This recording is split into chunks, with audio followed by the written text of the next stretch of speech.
প্রতিদিন মোবাইলে চার্জ দিচ্ছেন, তবুও কয়েক বছরের মধ্যে ফোনের ব্যাটারি কেন দুর্বল হয়ে যায়? আসলে ব্যাটারিকে নষ্ট করা চার্জার নয়, বরং আমাদের অজান্তে করা কিছু অভ্যাস। আর এই অভ্যাসগুলোর কারণে একটি নতুন ফোন ধীরে ধীরে তার শক্তি হারাতে শুরু করে। অতএব নিজের শখের ফোন হারাতে না চাইলে ভিডিওটি সম্পূর্ণ দেখার অনুরোধ রইল, কারণ এই ভুলগুলো আমরা প্রতিনিয়ত করে যাচ্ছি, যা আমাদের প্রিয় স্মার্টফোনকে ধ্বংস করে দিচ্ছে। আর কয়টা ভুল আপনার সাথে মিলে যায় সেটাও কমেন্টে বলতে ভুলবেন না। আপনার স্মার্টফোনের ভিতরে থাকা ছোট্ট ব্যাটারিটি প্রতিদিন নিরলসভাবে কাজ করে যাচ্ছে।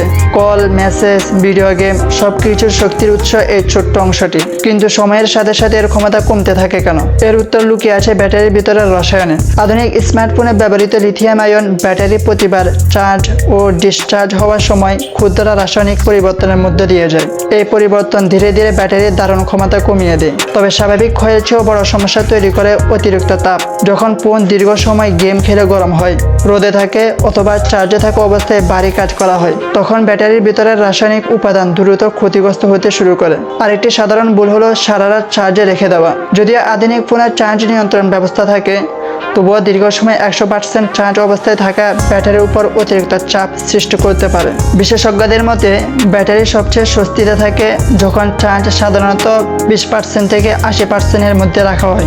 এই জন্য অনেক প্রযুক্তি প্রতিষ্ঠান এখন ব্যাটারি সুরক্ষার জন্য চার্জ সীমাবদ্ধ করার বিশেষ ফিচারও যুক্ত করছে। মজার বিষয় হলো ব্যাটারির আয়ু শুধু সময়ের কারণে কমে না, বরং আমাদের ব্যবহৃত পদ্ধতিতেও এর উপর বড় প্রভাব ফেলে। একই মডেলের দুইটি ফোনের ব্যাটারি ভিন্ন ভিন্ন সময়ে দুর্বল হওয়ার অন্যতম কারণ এটাই। তাই পরের বার যখন আপনার ফোনের ব্যাটারি দ্রুত শেষ হবে, তখন শুধু ব্যাটারিকে দোষ দিবেন না, হয়তো সমস্যাটা লুকিয়ে আছে আপনার প্রতিদিন কিছু ছোট্ট অভ্যাসের মধ্যেই।